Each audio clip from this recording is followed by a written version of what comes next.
Hi everyone, आज हम लोग पढ़ेंगे मोहम्मद शाह रंगीला के बारे में। कल हम लोग देख लिए थे रफ़ी उतरजात और रफ़ी उद्दौला के बारे में, यानी कि उत्तर मुगल शासक के कई शासक के बारे में पढ़े थे इससे पहले सप्ताह। आज हम लोग पढ़ेंगे मोहम्मद शाह रंगीला के बारे में। देखिए यहाँ पे लिखा हुआ है मोहम्मद शाह रंगीला। देखेंगे मोहम्मद शाह रंगीला शासक कैसे बने और किसकी सहायता से शासक बने थे और इसने कौन कौन सा कार्य किए थे उसके बारे में हम लोग पढ़ेंगे। देखिए मोहम्मद शाह रंगीला के बारे में पढ़ेंगे।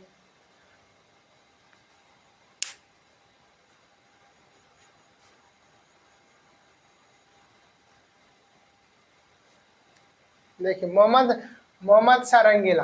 देखिए मोहम्मद शाह रंगीला ने क्या क्या था, इस शासक कैसे बने थे। इसने तुरानी दल के नेता थे, यानी तुरानी गुट के नेता कौन थे? चिनकिलीज खां थे। चिनकिलीज खां का एक दूसरा नाम था निजाम उल मुल्क था, इसका दूसरा नाम निजाम उल मुल्क।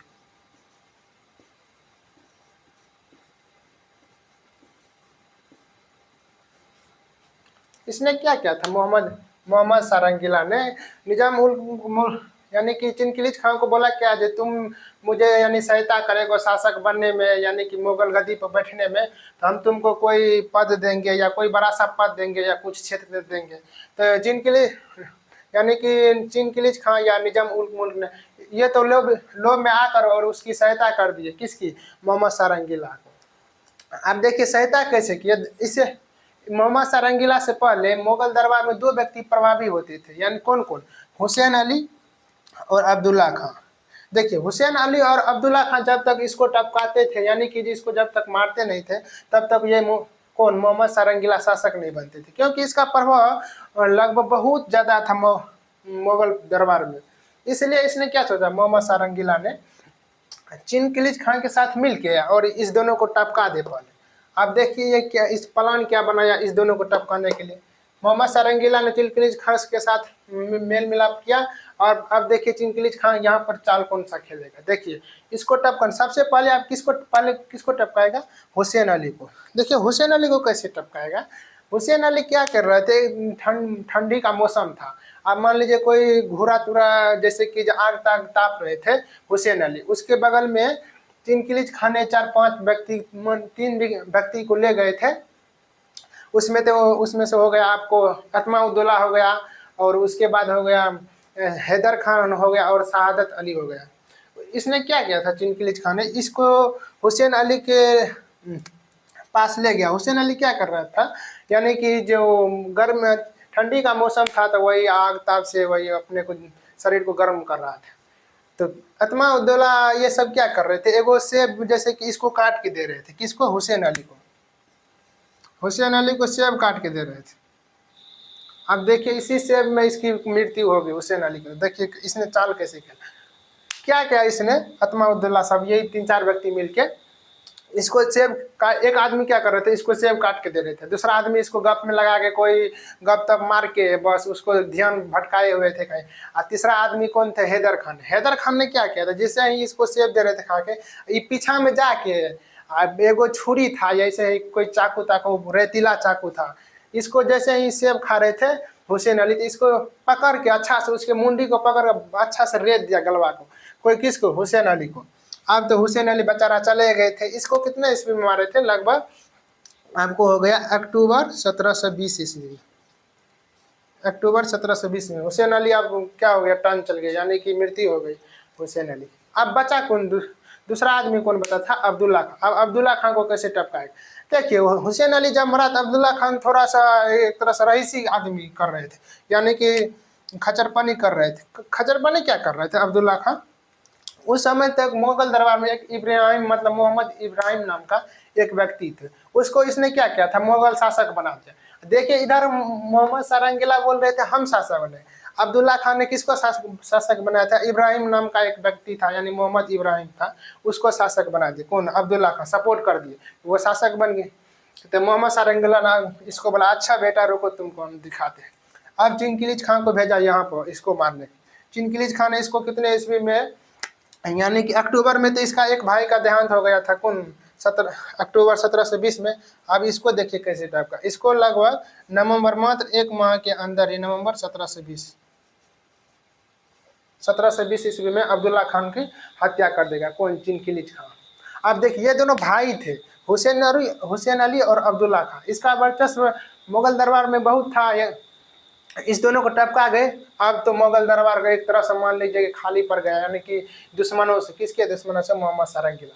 अब देखिए मोहम्मद सारंगीला ने शासक बना, यानी कि गद्दी पर बैठा। अब मोहम्मद सारंगीला गद्दी पर कब बैठा? 1722 ईस्वी, 1722 ईस्वी। इससे पहले भी इसने हुसैन अली और अब्दुल्ला खान ने बोला कि आज इसको मोहम्मद सारंगीला को शासक बनने के लिए, मगर ये रंगीला बहुत तेज था। ये बुझता था, ये समझता था रंगीला, यदि हम शासक बनेंगे तो ये बोले नहीं, ये दोनों हुसैन अली और अब्दुल्ला का एक तरह से दूसरा टाइप का आदमी था, यानी कि किसी को मार देता था। बहुत से मुगल शासक को इसने मरवाया, हुसैन अली और अब्दुल्ला का। इसीलिए इसको डर होता था, साला नेतन ये हमको भी ने टपका दे, ये दोनों मिल के। इसीलिए रंगीला क्या कहते, चिनकिलिज खां की सहायता लेके इस दोनों को पहले टपकाएगा, और उसके बाद 1722 ईस्वी में ये शासक बन गया। अब देखिए 1722 ईस्वी में शासक बना। अब जैसे ही शासक बनाते, इसको चिनकिलिज खां को कौन सा पद दिया था? वजीर का पद दिया था चिनकिलिज खां को। वादा क्या था, जो कुछ न कुछ हम पद देंगे, वजीर। ठीक है, वजीर का पद क्या होता है? एक तरह से मान लीजिए कि वित्त विभाग का मालिक, यानी कि रुपया पैसा कहाँ कैसे आया है, कि उसको कहाँ लगाना है, कैसे खर्च करना है। अब देखिए ये जैसे ही शासक बने मोहम्मद सारंगीला, ये मोहम्मद सारंगीला एक तरह से माने की विलासी प्रवृत्ति के मानव थे। कौन? मोहम्मद सारंगीला। अब मोहम्मद सारंगीला ने क्या किया था? एक तरह से विलासी प्रवृत्ति, भोगवादी तरह के व्यक्ति थे मोहम्मद सारंगीला।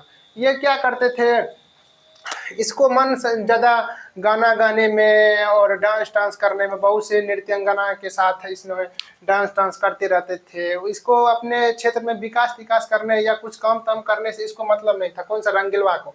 देखिए रंगीलवा बहुत से महिला या बहुत से लड़कियों के साथ डांस करते रहते थे। और अब देखिए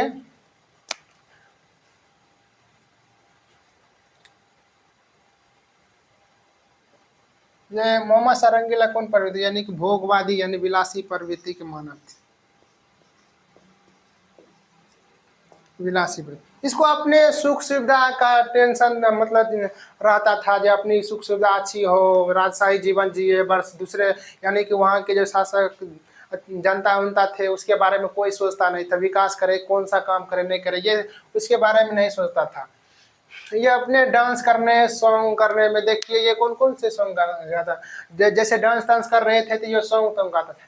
कौन कौन सा सॉन्ग देख, एगो सॉन्ग गाता था, अरे चलिए हम सुना। ये गाता था, जो दिल ने दिल से बांधा है, बड़ा ही नाजुक धागा है, क्या जो तूने वादा है ना तोड़ना, यही है बस तुझसे कहना, सदा मेरी बन के रहना, और किसी से तू नजरे ना जोड़ना। इसी तरह कोई सॉन्ग गा के डांस करते रहता था, अपनी राजशाही जिंदगी बिताते रहता था। यानी कि जो अपने सुख सुविधा का इसको टेंशन था, दूसरे का ये टेंशन उनसन नहीं लेता। कौन था? रंगीलवा। ये अब देखिए ये ससुरा इतना हरामी आदमी था। ये क्या करते थे, पूरा अपना कपड़ा उपड़ा खोल के दरबार में वैसे टहलते रहते थे, दरबार मारते उड़ते रहते थे। कौन? मोहम्मद रंगीलवा। देखिए इसको जब दरबारी सब कहते कि सर थोड़ा सा कपड़ा उपड़ा पहन लीजिए ना, तो ये गुस्सा आ जाते थे अपने दरबारी सब जो मंत्री थे उस सब। ये दिन कपड़ा नहीं पहनते थे, बिना कपड़ा कहीं दरबारी में कहीं चले जाते थे।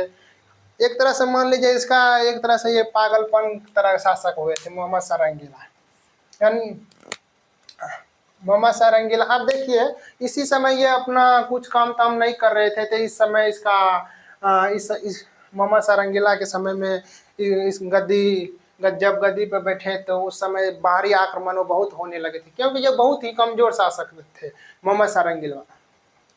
जैसे ही ये बाहरी आक्रमण होने लगे थे तो चिनकिलिज खां यानी कि निजाम उल मुल्क ने बोला क्या, जब मुझे यहाँ रहने से यानी कि मुगल दरबार में रहने से मुझे कोई फायदा उदा नहीं है। इसने क्या किया था चिनकिलिज खान ने, यही सोच के इसने 1724 ईस्वी में चले गए कहाँ?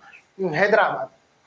जैसे हैदराबाद गए, देखिए हैदराबाद मोहम्मद सारंगीला को बिना बताए न जैसे ही चिनकिलीज खां जा रहे थे कहाँ, हैदराबाद जा रहे थे यानी कि ढक्कन की ओर, तो मोहम्मद सारंगीला ने पूछा कि जी तुम काहे के लिए वहाँ पे जाते हो?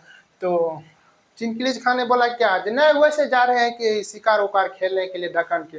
तो मोहम्मद सारंगीला ने बोला अच्छा ठीक है चलो जाओ। हैदराबाद ये चले गए, कोई ढक्कन की ओर चले गए थे यानी कि शिकार तिकार खेलने के बहाने लेकर चले गए थे। जैसे ही हैदराबाद गए तो वहाँ पे एक तो मुबारिज खान था। कौन? मुबारिज खान। मुबारिज खान को इसने शकूर खेरा के लड़ाई में 1724 में ईस्वी में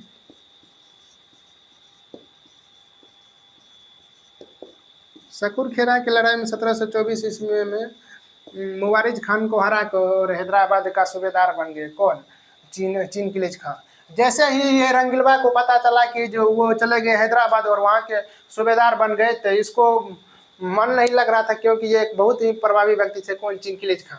इसने क्या किया था, मोहम्मद रंगीला ने इसको बोला कि जो वापस आने के लिए, किसको? चिनकिलीज खां को, हैदराबाद से। मगर ये तो बेचारा नहीं आ रहे थे, वहाँ से बोल रहा था कि यार ये शासक अच्छा नहीं है, बस कुछ काम ताम नहीं करता है। यानी उस समय बाहरी आक्रमण भी हो रहे थे मुगल दरबार में, तो इसलिए ये नहीं आ रहे थे चिनकिलीज खां। चिनकिलीज खां क्या क्या कहते तब, वो कौन सा गाना गाते? कोई दीवाने कहता है, कोई पागल समझता है, मगर धरती की बेचैनी को बस बादल समझता है। मैं तुझसे दूर कैसे हूँ, तुम मुझसे दूर कैसे हो, ये तेरा दिल समझता है, ये मेरा दिल समझता है, ये तेरा दिल समझता है, ये मेरा दिल समझता है। इसी तरह ये गायक थे, मतलब कि एक तरह से सॉन्ग गाते थे, तो इसी तरह इसको बोले। मगर कितने भी मनाए ये चिनकिलीज खां को, तो मगर ये नहीं आए। फिर बेचारा क्या करेगा, इसका तो और हालत खराब होते जा रहा था रंगीलवा को। अब इसने क्या किया था, ये हैदराबाद में सूबेदार बने थे। इसने लगभग 1726 ईस्वी में इस पर अटैक भी किया था। किस पे? मोहम्मद सारंगीला पे अटैक किया था। किसके सहायता से? बाजीराव प्रथम की सहायता से। बाजीराव प्रथम ने इसकी सहायता की थी। तो ऐसे ही अटैक किया, धीरे धीरे इसकी गद्दी पर भारी पड़ती जा रही थी। इसको अब खतरा हो रहा था, बाहरी बहुत से आक्रमण हो रहे थे। जैसे अब देखिए शकूर खेरा यानी 1724, ये तो नहीं है आए निजाम उल मुल्क यानी कि चिनकिलीज खां, मोहम्मद सारंगीला। अब देखिए हुआ क्या, अब इसी समय यानी कि जो लगभग आपको हो गया 1736 ईस्वी में या 1737 ईस्वी में बाजीराव प्रथम थे। ये बाजीराव प्रथम को थे, ये मेरा मराठा पेशवा थे। कौन थे? मराठा पेशवा। आपको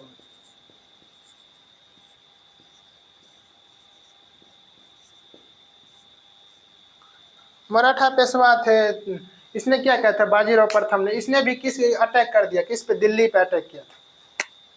लगभग 17 से आपको हो गया 36 या 37 ईस्वी में से कुछ टाइम है। बाजीराव प्रथम ने दिल्ली पर अटैक कर दिया, यानी कि मोहम्मद सारंगीला जहाँ से के शासक थे मुगल दरबार पे, वहाँ पे अटैक कर दिया था। कौन? बाजीराव प्रथम ने।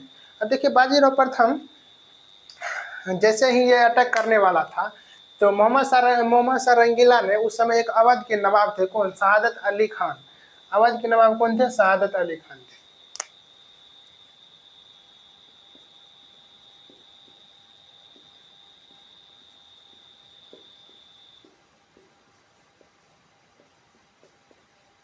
यह आपको अवध के नवाब थे शहादत अली खान। तो ये रंगीलवा ने इसको क्या कहा था, ये शहादत अली को, जे बाजीराव जैसे ही हमको आक्रमण करने के लिए दिल्ली पर आएगा तो तुम अवध में ही इसको रोक लेना। किसको? बाजीराव प्रथम को। मगर शहादत अली खान आगरा के पास लगभग 1 लाख सेना लेके इंतजार करते रहे थे, मगर बाजीराव प्रथम ने इसको धोखा दे, मतलब किसी रास्ते से होकर निकल गए थे। ये बेचारा इंतजार करते रहे थे शहादत अली खान, मगर ये किसी भी तरह यानी कि रास्ता वास्ता चेंज करके मगर इस पर किसी अटैक कर दिया। किस पे? मोहम्मद सारंगीला पर, यानी कि दिल्ली में अटैक कर दिया था। जैसे ही दिल्ली में अटैक किया तो पूरा वहाँ का धन दौलत जितना भी हो सके वो सब लूट लाट के बाजीराव प्रथम अपना झोली में भरे या बस वहाँ से चल दिए थे। जैसे ही वो दिल्ली से चले थे,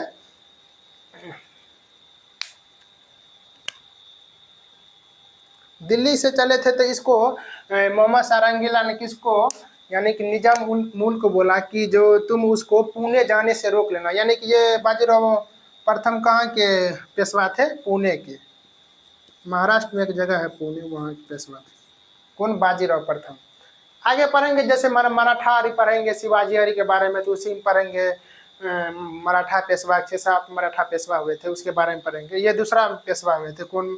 बाजीराव प्रथम। मगर बाजीराव प्रथम दिल्ली से जब धन दौलत पूरा लूट लाट के अपना झोली में भर के दिल्ली से लौट रहे थे, तो मोहम्मद सारंगीला ने बोला क्या, इसको निजाम उल मुल्क को, उसको पुणे मत जाने देना, यानी कि अपना ये क्षेत्र बाजीराव प्रथम को मत जाने देना। एक बार तो पहले ही हराए, ये चिनकिलीज खां को हराए थे, लगभग कहाँ पे आपको होगा, ये सकरखेड़ा की लड़ाई में इसको हराए थे 1724 ईस्वी में। 1724 ईस्वी में हराए थे। फिर दूसरा बार जब उधर दिल्ली से लौट रहे थे, तो इसने निजाम उल मुल्क ने इसको रोकना चाहे, तो फिर भी इसको हरा दिए थे। लगभग 1737 ईस्वी में इसको हरा दिए थे, यानी कि भोपाल में हराए थे। इसी को कहते हैं भोपाल की लड़ाई। अब देखिए, इसको हरा दिए थे 1737 ईस्वी में। अब बेचारा ये अब तो लगभग बहुत ही कमजोर शासक बन गया। अब करेगा क्या, ये अकेला बैठा रहता था, मतलब। अब इसके बाद 1700, अब हम आगे पढ़ेंगे कल, यानी कि नादिर शाह के बारे में। लगभग 1739 ईस्वी में नादिर शाह ने आक्रमण किया था। किस पे किया था? मोहम्मद सारंगीला पर। देखिए, मोहम्मद सारंगीला पर आक्रमण किया था, तो वो भी वहाँ से जितना होता धन दौलत अरे लूट लाट के मोहम्मद सारंगीला सॉरी नादिर शाह चले गए थे। वो ईरान के रहने वाले थे, वो इसलिए आए थे नादिर शाह ने। देखिए, यहाँ पे लिख लेते हैं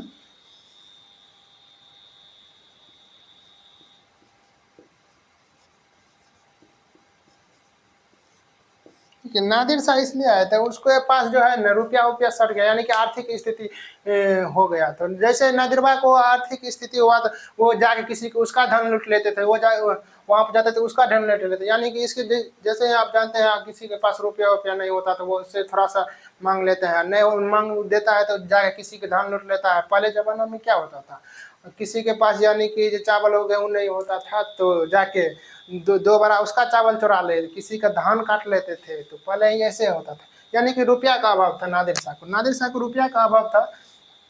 इसीलिए इसने चला भारत की ओर चला। तो आप देखेंगे, यानी कि करनाल की लड़ाई हुई थी। हरियाणा में एक जगह है करनाल, वहाँ पर लड़ाई हुई थी। तो वहाँ पर ये नादिर शाह जीत गए थे। जैसे ही नादिर शाह यहाँ पे जीते थे, यानी कि 1739 ईस्वी में करनाल की लड़ाई पड़ेगी, नादिर शाह वहाँ पे जीत गए थे। अब यहाँ पे नादिर शाह जीता, तो इसको तो और शॉट लग गया था, क्योंकि इसके बाद ये एक का एक युद्ध हारते रहते थे। ये बहुत ही कमजोर शासक बनते जा रहे थे। कौन? ये रंगीलवा। अब बनेगा ना, ये अपना ही भोग विलासी, यानी कि एक तरह से मान लीजिए कि विलासी प्रवृत्ति के मानव थे, अपने सुख सुविधा में डूबे रहते थे हरदम। नादिर शाह ने अब क्या किया, जैसे ही हारा, कौन हारा था? ये मोहम्मद सारंगीला। यानी कि इसने सेना सबको भेजा था। इसका सेना था एक खान ये दौरा था।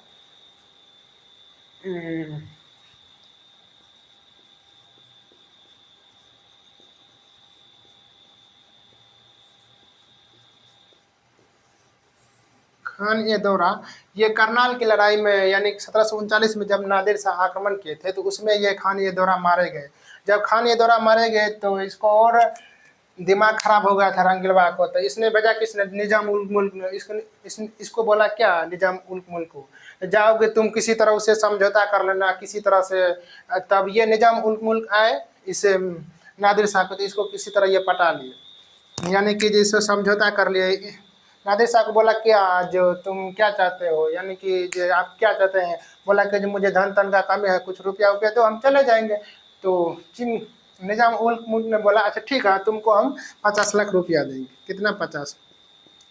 ये नादिरवा तो मान गया क्योंकि इसको रुपया कितना भूख था, जो रुपया रुपया नहीं होता था, इसीलिए तो वो वहाँ पे अटैक करते थे, कहीं जाके फिर वहाँ पर अटैक करते, मतलब तरह तरह जगह पर अटैक करके वहाँ से धन तन लूटते थे। इसको 50 लाख भी रुपया देते, ये तो बहुत हुआ, बोला कि जहाँ बहुत रुपया हुआ, इसलिए ये मान गए कौन, नादिर शाह। अब देखिए नादिर शाह मान गए 50 लाख रुपया गए।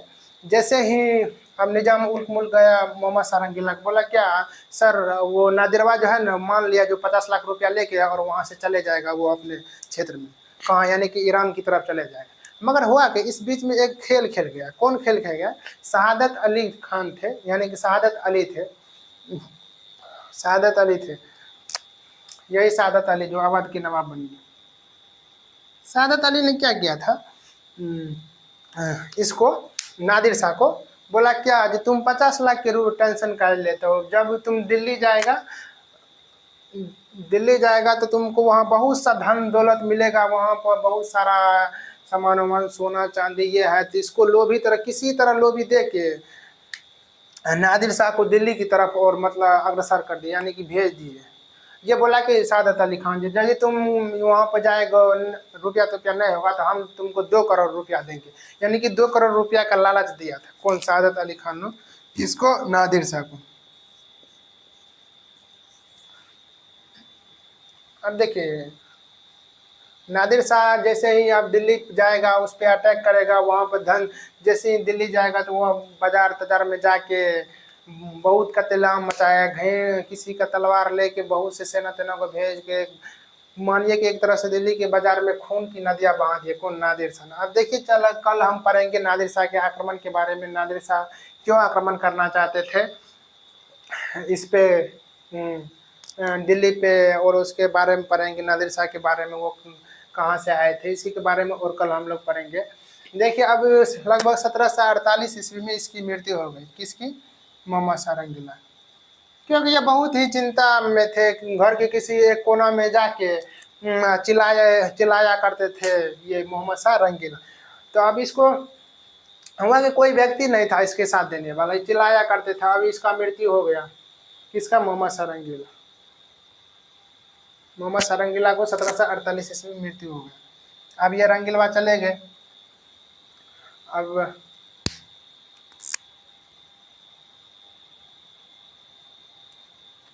इसके आगे कल हम लोग बढ़ेंगे, ठीक है। चलिए दोस्त आज के लिए इतना ही रखते हैं। देखिए इसमें जो हम 2-3 गो सॉन्ग गाए तो वो आप लोग ये मत समझ लीजिएगा जो ये सॉन्ग ही उस सब जमाने का, ये रंगीलवा सब के जमाने का था। ये देखिए अपने मन से गाए हैं बस, वही वैसे उस जमाना का पता ना कोई सॉन्ग होगा, मुझे तो नहीं पता है रंगीला सा के जमाने में। ठीक है चलिए दोस्त आगे कल मिलेंगे।